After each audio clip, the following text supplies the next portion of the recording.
నమస్తే. నేను మీ Gopi. Welcome back to our channel. ఈరోజు మనతో వచ్చరికి ప్రముఖ నిర్మాత నటికుమార్ గారు ఉన్నారు. సార్ నమస్తే సార్. నమస్తే నమస్తే. సార్ ఆంధ్రప్రదేశ్‌లో ఒకప్పుడు 2019లో వైసీపీ అనేది ఒక ప్రపంచం. ఇప్పుడు అదే వైసీపీ 2024 తర్వాత భూస్థాపితం అయిపోయింది. ముఖ్యంగా అసలు ఆ పార్టీలో ఉన్న 11 మంది ఎమ్మెల్యేలు కూడా టీడీపీలో అదేవిధంగా జనసేన పార్టీలో చేరదామని మంతనాలు జరుపుతున్నారంట. ముఖ్యంగా వాళ్ళ పార్టీలో ఉన్న ఎమ్మెల్సీలు ఎవరైతే ఉన్నారో వాళ్ళు కూడా ఇద్దరైతే రాజీనామా చేయడం జరుగుతుంది. అసలుకి వైసీపీ పార్టీ నామాకి ఎమ్మెల్యేలందరూ, ఎమ్మెల్సీలందరూ రాజీనామా చేస్తారా? అదేవిధంగా జగన్మోహన్ రెడ్డి కూడా రాజీనామా చేస్తారా? రాజీనామా చేస్తే ఆ పార్టీ పగ్గాలు ఎవరికెళ్ళబోతున్నాయి అంటారు? ఒక మాటేనండి. జగన్మోహన్ రెడ్డి గారు ఎలాంటోడంటే, అరుంధతి సినిమా ఉంది కదా, అరుంధతి సినిమాలో సోనూ సూద్ ఉన్నాడు కదా, సోనూ సూద్ని మొత్తం టోటల్గా దీంతో కట్టేస్తారు కదా, కట్టేసి మొత్తం ప్లాస్టింగ్ చేసేస్తారు. ప్లాస్టింగ్ చేసిన తర్వాత కూడా బద్దలు కొట్టుకొని లెగిసే క్యారెక్టర్ అది. అంటే వీళ్ళందరూ వెళ్ళిపోయినా, ఎంపీలు వెళ్ళిపోయినా, ఎమ్మెల్యేలు వెళ్ళిపోయినా, ఒక అధికార పక్షం సందులో చిన్న తప్పు చేస్తే సింగిల్గా రోడ్డు మీదకి వచ్చి మళ్ళా జనాలు తీసుకొని వచ్చి మళ్ళా పగ్గాలు పట్టుకునే రేంజ్కి వచ్చే జగన్మోహన్ రెడ్డిని తక్కువ అంచనా వేయద్దు. మీరు జగన్మోహన్ రెడ్డిని తక్కువ అంచనా వేయద్దు.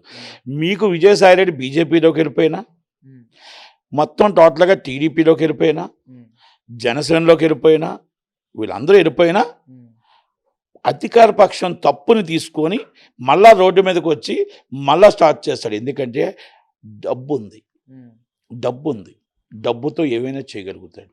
తెలివి ఉంది. అధికార పక్షం ఎక్కడ తప్పు చేస్తుందా అని ఎదురు చూస్తాడు.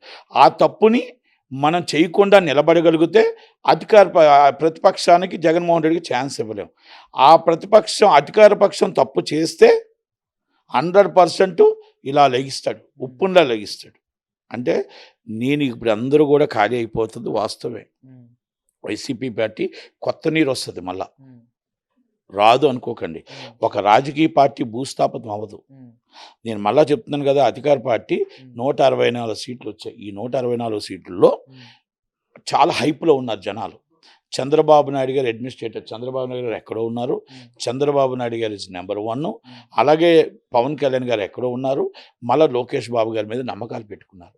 ఆ నమ్మకాలు పెట్టుకునేది ఒకవేళ చిన్నది ఇక్కడ ఏమాత్రం ఆ నమ్మకానికి తక్కువగా కానీ జరిగితే 6 ప్యాక్స్ ఉన్నాయి, మొత్తం టోటల్గా ఇక్కడ ఎంప్లాయ్మెంట్ ఉంది, అలాగే పరిశ్రమలు ఉన్నాయి, మనం మొత్తం టోటల్గా పోలవరం పూర్తి చేయాలి, అలాగే అమరావతి పూర్తి చేయాలి, విశాఖపట్నం 32 కిలోమీటర్ కారిడార్ పూర్తి చేయాలి, పరిశ్రమలు తీసుకురావాలి, ఇక్కడ వృద్ధుల పెన్షన్స్ మొత్తం టోటల్గా చూసుకోవాలి, మధ్యతరగతి కుటుంబీకుల బతుకులు చూడాలి.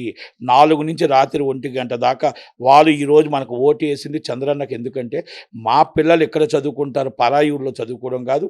మా పరిశ్రమలు వస్తే మా పిల్లలు మా ముందు చదువుకుంటే మా కళ్ళ ముందు మేము వాళ్ళతో చూసుకుంటూ మాకు జీతం తక్కువైనా బతకొచ్చు. బయట ఎక్కడో పిల్లలుండి మేము ఎక్కడుండి చాలీచాలం జీతంతో వాళ్ళకి మేము ఇంత కొద్ది అన్నం కూడా వండి పెట్టలేని పరిస్థితుల్లో ఉన్నాం. మధ్యతరగతి కుటుంబీకులు మేము అడుగుతున్నది మీకు ఒకటే, మీరు సిలిండర్ తగ్గిస్తారా, మేము ఫ్రీగా ఇవ్వమని మిమ్మల్ని అడగట్లే. మీరు సబ్సిడీలో ఇస్తారా, ఏమి ఇస్తారా, మా పిల్లలకు ఉద్యోగాలు ఇస్తారా, మా పిల్లలకు ఉద్యోగాలు మీద మధ్యతరగతి కుటుంబీకులుగా మీరు హెల్ప్ చేయవలసింది. మా పిల్లలు మా దగ్గర చదువుకునే విధంగా, మా పిల్లలు మా దగ్గర బతికే విధంగా, ఉద్యోగులు ఉండే విధంగా, ఈరోజు ఎంప్లాయ్మెంట్ ఉండే విధంగా మమ్మల్ని కాపాడండి అని మధ్యతరగతి కుటుంబీకులు అడుగుతున్నారు. అలాగే మధ్యతరగతి కుటుంబీకులు అడుగుతుంది ఏంటంటే, మీరు ఎంతసేపు కూడా మీరు అది ఫ్రీ ఇస్తాం, ఇది ఫ్రీ ఇస్తాం అంటున్నారు. ఆ ఫ్రీ కాదు, మా ఉద్యోగం మా పిల్లలను కాపాడమని అడిగింది ఏదైతే ఉన్నారో. ఈ రాష్ట్రంలో జగన్మోహన్ రెడ్డి గారు చేసిన అరాచకాన్ని మీరు దాన్ని నిర్మూలించి మా పిల్లలకు ఉద్యోగాలు కానీ, లేకపోతే అక్కడ సినీ ఇండస్ట్రీ స్టూడియో ఎంప్లాయ్మెంట్స్ కానీ, అలాగే మాకు ఇక్కడ రాష్ట్రాన్ని డెవలపింగ్ కానీ పరిశ్రమలు వస్తాయని ఆశిస్తున్నారు. ఆశ ఎప్పుడైతే గల్లంత అవుతుందో, పోలవరం ఎప్పుడైతే పూర్తి చేయలేకపోతామో, అమరావతి ఎప్పుడైతే పూర్తి చేయలేకపోతామో, ఆటోమేటిక్గా ఇది మొత్తం టోటల్గా మన సోనీ సూద్ లెగిసిపోతాడు. సోనీ సూద్ మళ్ళా మనం ప్లాస్టింగ్ వేసినా కూడా ఆ ప్లాస్టింగ్ని బద్దలు కొట్టుకుంటూ లెగిస్తాడు అరుంధతిలాగా. ఆ ఛాన్స్ మనం ఇస్తామా అనేది కూటమి పార్టీ నిర్ణయించుకోవాలా. లేదు అనుకుంటే ఇప్పుడు ఇవాళ హోమ్ మినిస్టర్ గారి విషయంలో ఉంది, ఇవాళ లా అండ్ ఆర్డర్ విషయంలో 100% తప్పుదాలు జరుగుతున్నాయి. ఆ తప్పుదాలను మనం ఎక్కడ రెక్టిఫై చేయాలి. మనం ఎక్కడెక్కడ కొన్ని ప్రాబ్లమ్స్ ఉన్నాయి, కొన్ని ఎమ్మెల్యేస్ తప్పులు చేస్తున్నారు, కొంతమంది మినిస్టర్లు తప్పులు జరుగుతున్నాయి, వాళ్ళందరినీ ఎలా రెక్టిఫై చేయాలి, ఆ ప్రజలకు ఎలాగ అందుబాటులో ఉండాలి, ఆ ప్రజలకు మన ఎమ్మెల్యే అందుబాటులో ఉంటున్నాడా లేదా, ఆ మినిస్టర్ అందుబాటులో ఉంటున్నాడా లేదా, ఆ పేద ప్రజలకు మన అందుబాటులో ఉంటున్నాడా లేదా అనేది మనం చూసుకోగలగాలి.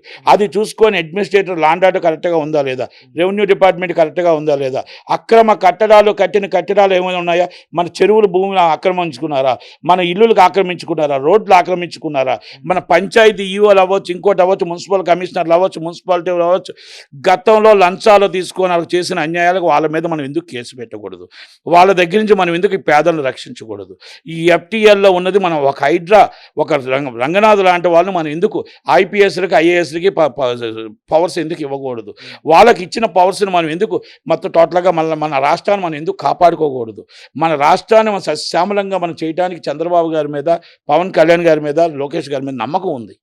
ఆ నమ్మకాన్ని ప్రజల నమ్మకాన్ని కరెక్ట్గా కింద ఉన్న వాళ్ళు కూడా కరెక్ట్గా చేస్తే, మానిటర్ చేస్తే, సోనీ సూదికి ఏదైతే ప్లాస్టింగ్ వేసామో అరుంధతి అలాగే ఉండిపోతుంది. లేదు అనుకుంటే లాస్ట్ క్లైమాక్స్లో ఎండింగ్ ఇస్ క్లైమాక్స్, మొత్తం టోటల్ ప్లాస్టింగ్ కూడా బద్దలు చేసుకుంటూ జగన్మోహన్ రెడ్డి సోను సూదులాగా మళ్ళా వచ్చి మళ్ళా పుంజుకుంటాడు అని మాత్రం నేను చెప్పగలుగుతున్నాను. జగన్మోహన్ రెడ్డి గారిని తక్కువ అంచనా వేయొద్దు అని మాత్రం చెప్పగలుగుతాను.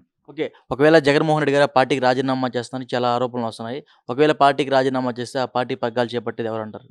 పార్టీని ఎందుకు రాజీనామా చేస్తాడు? ఆయన జైలుకి వెళ్తే రాజీనామా చేస్తాడు. వాళ్ళ భార్యగా చెక్కులు పగ్గాలు చేతి పడుతుంది. విజయసాయి రెడ్డి గారు ఆశపడుతున్నారు. విజయసాయి రెడ్డి గారు ఎప్పుడైనా సెకండ్ క్యాడర్ నాదే అనుకుంటున్నాడు. ఆయన జైలుకి వెళ్తే ఇప్పుడు కదా మాట. రామకృష్ణారెడ్డి గారు ఉన్నారు కదా సెకండ్ క్యాడర్. రామకృష్ణారెడ్డి గారు అవుట్. రామకృష్ణారెడ్డి గారు ఇవాళ రేపు అరెస్ట్ అయిపోతారు, వెళ్ళిపోతారు. ఈ అమ్మాయి విషయంలోనే ఆయన మీద చాలా కేసులు ఉన్నాయి. ఈసారి వెళ్తే జైలుకి వెళ్తే సంవత్సరం రాడు. సో ఓవరాల్గా జగన్మోహన్ రెడ్డి గారి గురించి ఒక మాటలో చెప్పండి చెప్తారు.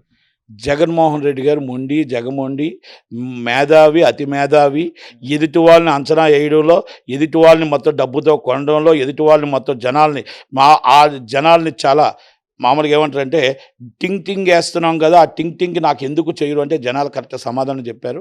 కానీ గవర్నమెంట్ కూడా జగన్మోహన్ రెడ్డి గారిని చూసుకొనే ప్రతిపక్షం లేకపోయినా ప్రతిపక్షంలాగా ఎగురుకుంటూ వచ్చే రకం కాబట్టి ఆయన జాగ్రత్తగా చంద్రబాబు నాయుడు గారు, పవన్ కళ్యాణ్ గారు, లోకేష్ గారు అన్నీ కనిపెట్టుకుంటూ ప్రజలకు న్యాయం చేసే వరకు ఈ గవర్నమెంట్ని జగన్మోహన్ రెడ్డి ఏమీ చేయలేడు.